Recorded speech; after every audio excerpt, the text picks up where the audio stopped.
Olá, estamos juntos mais uma vez para reflexões à luz da doutrina espírita. Chico Xavier certa vez disse: a morte é simples mudança de veste. Somos o que somos. Depois do sepulcro, não encontramos senão o paraíso ou o inferno criados por nós mesmos.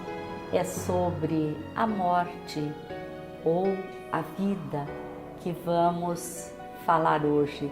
Está conosco Rubens Marcon, que é palestrante espírita da cidade de Maringá. Após a nossa entrevista, nós teremos a mensagem espírita. Olá, Rubens, é muito bom ter você mais uma vez neste programa.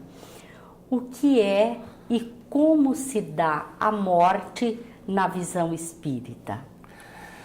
Hoje nós temos na nossa medicina a definição médica sobre a morte humana, fisicamente falando, que ela pode ser clínica, cerebral ou uma parada cardíaca irreversível. Temos nesse contexto também a Resolução 1480 de 87 do Conselho Federal de Medicina, que coloca então o termo de declaração de morte encefálica no Brasil. Porém, nós outros estudiosos e adeptos da doutrina espírita, observamos com Allan Kardec na questão 68 de O Livro dos Espíritos, quando ele pergunta qual a causa da morte dos seres orgânicos, né? Qual a causa da morte dos seres organicamente falando, fisicamente falando? E a resposta dos espíritos amigos é o esgotamento dos órgãos. Então, ou seja, para nós, a compreensão é que quando há o esgotamento fisicamente falando, o espírito então ganha novamente a sua liberdade. E o que acontece com a alma após a morte? Afinal de contas, existe vida realmente após a morte? Todos nós, certamente que já temos uma percepção mais acurada desse aspecto espiritualista, e no caso nosso espírita especificamente falando, né? Vamos compreender que a alma se liberta do corpo e segue a sua trajetória espiritual, né? Como nós já tínhamos antes do reencarne, da vida física, um trabalho, uma trajetória, né? Nossas perspectivas naturais, ao termos então a liberdade novamente, vamos dar continuidade a essas tarefas, os trabalhos, ações sociais e assim por diante. No Brasil, Ivone, nós temos a possibilidade um pouco mais fácil de falar de morte, de espiritualidade, de continuidade de vida, porque existem pesquisas que dizem que 60% dos brasileiros acreditam na vida após a morte física. Isso é muito bom, porque nos dá uma certa tranquilidade para tratarmos da temática e insuflarmos nas pessoas exatamente uma perspectiva da continuidade da vida. Então, para a doutrina espírita, a imortalidade da alma é um dos princípios fundamentais que nós estudamos na Casa Espírita. Junto com ele, a reencarnação, a pluralidade de existências, né? Então, a morte para o espírito, ela na realidade não existe. O espírito é imortal, assim Deus nos criou. Somente ela se dá para o corpo físico. Então, o decesso, né? A desorganização biológica acontece. Porém, podemos dizer que a morte é só a separação do espírito do corpo físico e a continuidade dessa vida, dessa imortalidade que a todos nós foi dada por nosso Pai, Deus. Embora, como você disse, há uma tranquilidade em se falar da morte, ela ainda se constitui em um tabu. Como que nós podemos compreender a morte, Rubens? Claro que é um tema vasto e nós aqui temos um tempo limitado, então nós vamos trazer a ideia. Existem 3 teorias, basicamente, né, mais divulgadas, com relação a esse tabu, essa criação de uma visualização do depois da morte, de acordo, por exemplo, com a primeira delas, que é a teoria materialista, né, da extinção absoluta. Permanente da vida ao ocorrer a morte física. Essa teoria materialista é aqueles que acreditam que o espírito então se faz presente no nascer, no ventre da mãe, e que depois da morte não haverá uma continuidade, uma teoria que não representa uma esperança, uma oportunidade de continuidade. A segunda teoria é a teológica, é aquela que traz uma visão do céu e do inferno, né? Sine qua non. Você tem essa perspectiva, ou tem aquela outra, de forma eterna, de forma absoluta, né? Para além da vida física, ou seja, essa conduta de continuidade após a morte, de acordo com as ações cometidas. E a terceira teoria é a que nos dá a tranquilidade da teoria da reencarnação, do renascimento, né? Que nós convidamos a todos para a leitura e os estudos das obras básicas de Allan Kardec, porque é através dos renascimentos sucessivos, dessa bondade divina que é a reencarnação, que nós então temos sempre a oportunidade de resgatar as nossas faltas, melhorar as nossas imperfeições, e assim a humanidade vem se desenvolvendo num crescente, mesmo que nós não percebamos assim de primeiro olhar, mas certamente moralmente, intelectualmente, a humanidade que somos nós, os espíritos imortais, temos melhorado certamente. E é a teoria da reencarnação que vem exatamente demonstrar a misericórdia e o amor de Deus, né? Exatamente. Quando ela explica o porquê das desigualdades sociais, das diferenças, das doenças de nascença, né? Mas, Rubens, a maioria das pessoas tem medo da morte. É válido esse temor? Nós temos no Livro dos Espíritos, na pergunta 941, Allan Kardec perguntou aos espíritos amigos que estavam codificando a doutrina espírita, diz ele assim: para muitas pessoas o temor da morte é uma causa de perplexidade, né? Tem gente que não aceita absolutamente. De onde lhes vem esse temor, tendo elas diante de si o futuro? Então, Allan Kardec já pergunta: poxa, por que tanta perplexidade, tanto medo, se o espírito é mortal e o futuro se faz presente? Deveria até ser o contrário, né? Um regalo, uma coisa boa, né? A resposta dos espíritos: não é necessário ter medo de morrer, pois morrer não dói. As dores que sentimos estão relacionadas com o corpo físico, reflexo das doenças e do corpo ao quebrado.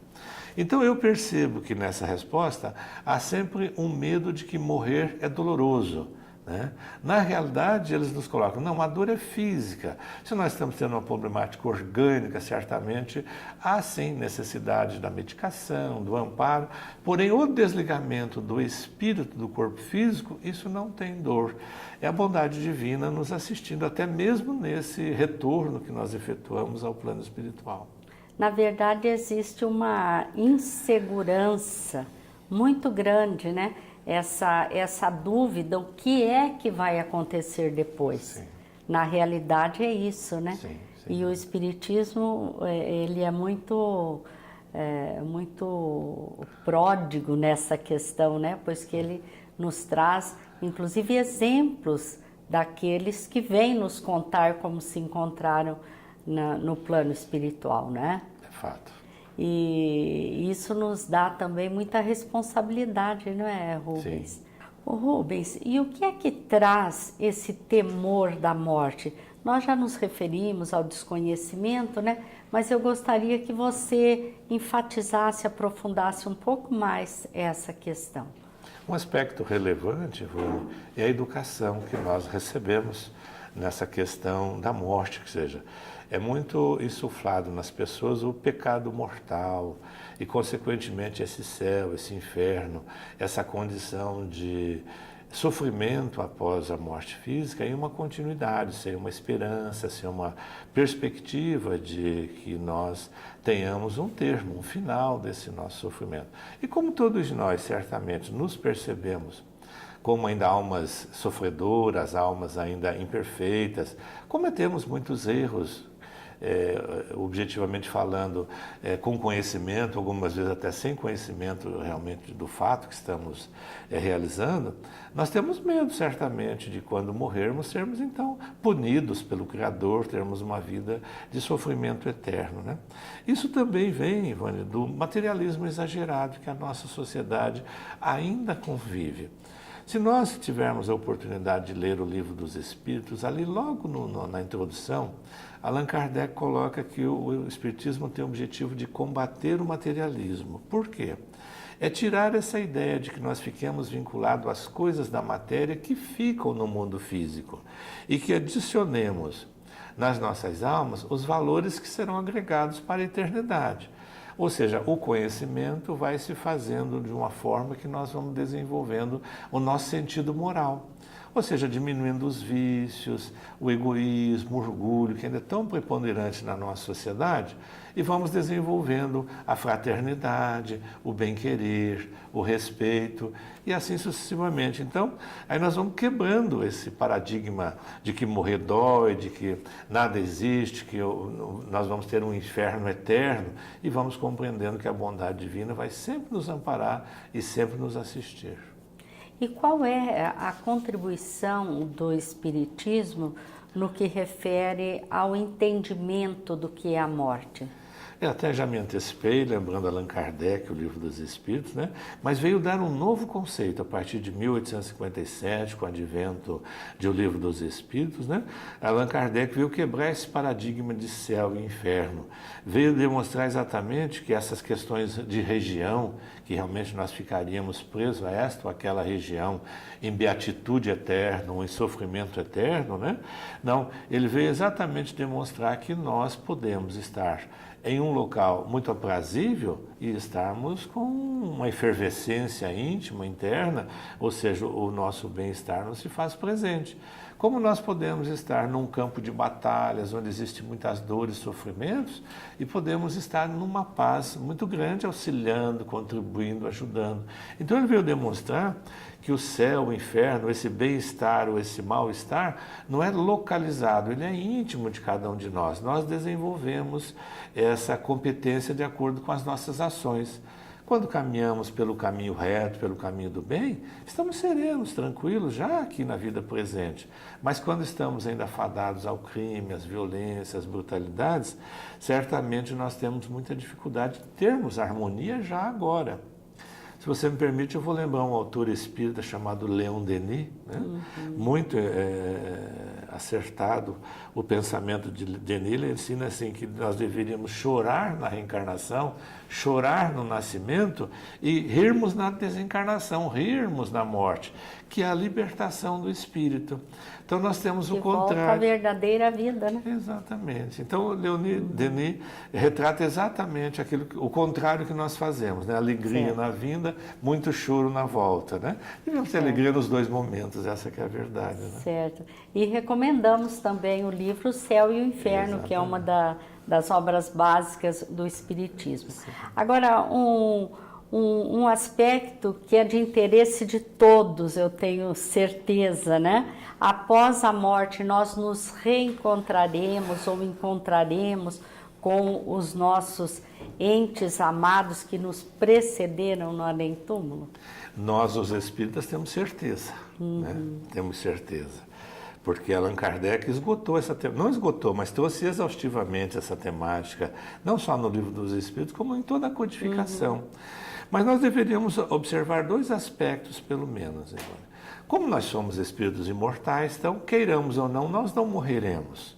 Nós deixaremos a organização física e teremos a nossa continuidade de espírito no mundo dos espíritos. Allan Kardec coloca, pelo menos, que nós observemos dois aspectos. Se nós temos um trabalho de amor a Deus, né, nesse caminhar suave, sereno pela terra, observando o segundo mandamento de Jesus, que é amar o próximo como a si mesmo, ele diz que nós teremos uma suavidade na morte, uma tranquilidade, seremos recepcionados por amigos, companheiros, parentes, né, que fazem parte dessa nossa vivência. Mas o contrário também existe, diz ele. Então, tomemos cuidado, porque os processos obsessivos, né, os processos ligados à vaidade, ao orgulho, às corrupções, às situações mais dolorosas, normalmente nos afastam dos nossos entes queridos. Levará certamente um tempo para que nós possamos nos refazer, vir o arrependimento dos erros, vir o pedido de perdão, para que nós possamos novamente nos reintegrar à nossa comunidade de família, fisicamente falando, com a família espiritual. Mas ela realmente nos aguarda, aqueles que já nos antecederam, diz os espíritos amigos, de alguma forma até ansiosos pelo nosso retorno. Certo. E aqueles que desencarnam pelo suicídio, quais são as suas primeiras impressões? Como ele se encontra após? o ato.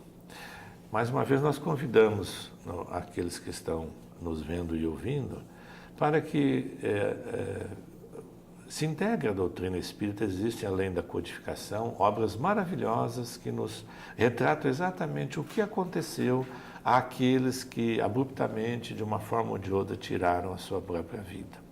Então, um dos aspectos mais colocados por eles é que existe uma decepção muito grande nesse espírito. Por quê? Ele, normalmente, no sofrimento material, ele considera que, tirando a vida, vai suprimir a dor, a angústia que ele está tendo e vai ter uma libertação. Aí então ele se decepciona, porque ele vê que ele não morreu, porque o espírito é imortal, e ele fica mais entristecido ainda, porque aumentam aqueles sofrimentos que ele já tinha, e ainda vem todo o comprometimento que ele passa a ter com um processo tão desagradável e tão infeliz como esse, que é tirar a própria vida. Então, o fato de tirar a vida agrava os sofrimentos, não diminui. Não tenhamos esse engano. E também que muitos dos suicidas, se não todos, continuam com o padecimento daquele processo suicida por largo período.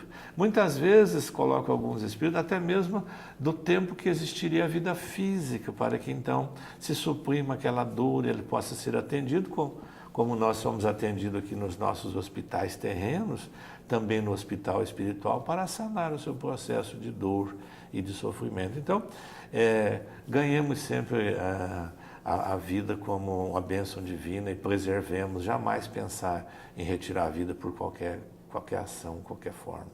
E o que pode nos dar tranquilidade para enfrentarmos a morte?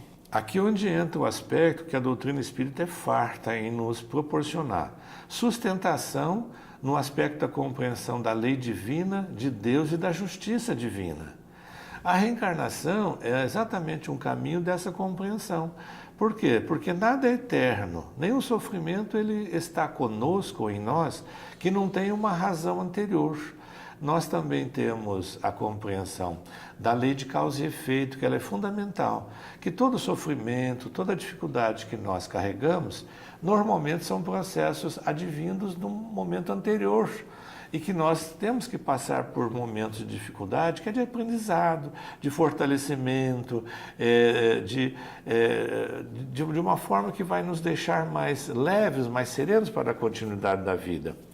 Outro aspecto que falta ao ser humano é a questão da esperança. Ele nada espera para o amanhã, então automaticamente ele se desespera e, consequentemente, não vê o futuro como uma alternativa benigna, e sim como algo que não existe ou algo ainda de maldade, de sofrimento. E o exercício da caridade. Por isso que eu citei o amar o próximo como a si mesmo. Sejamos felizes amando o próximo, ajudando o próximo, das formas que nos forem possíveis. Certamente deixaremos esses aspectos dolorosos, aflitivos e vamos caminhando para o Criador com plenitude. Então podemos afirmar que após a morte, a vida continua. Inquestionavelmente, Ivone, o espírito volta a ser espírito na sua plenitude, na sua liberdade.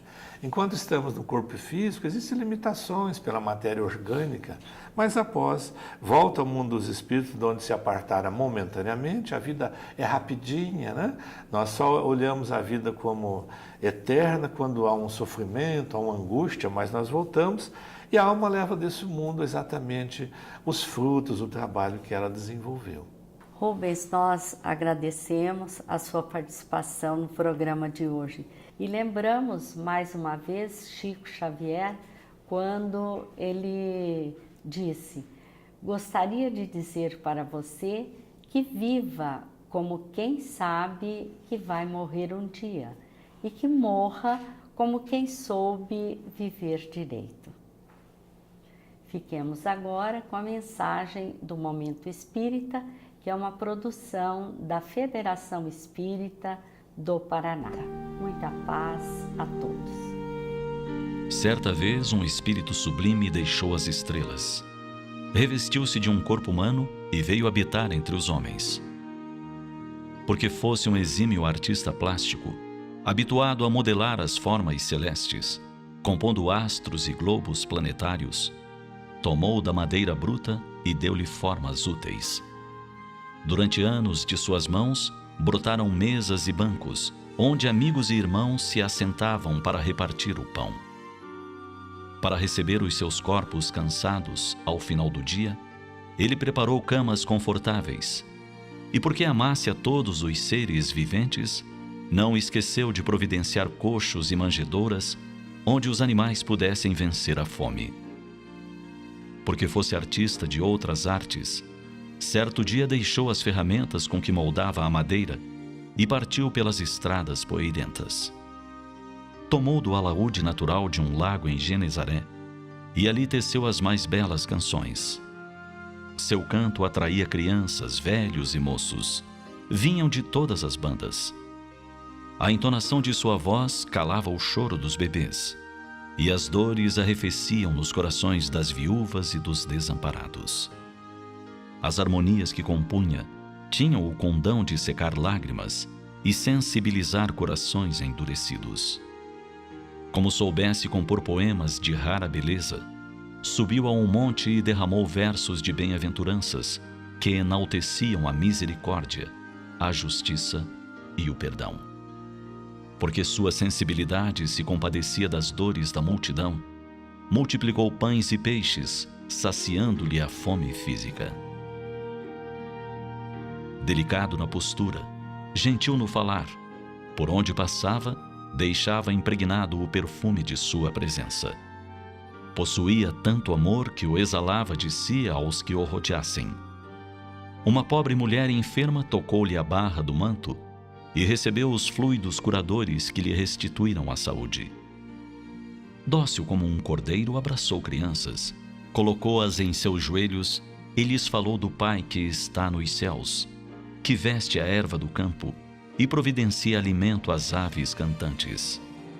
Enérgico nos posicionamentos morais, usou da sua voz para o discurso da honra, defendendo o templo, a casa do Pai, dos que desejavam lesar o povo, já por si sofrido e humilhado. Enalteceu os pequenos e, na sua grandeza, atentava para detalhes mínimos. Olhou para a figueira e convidou um cobrador de impostos a descer a fim de estar com ele mais estreitamente.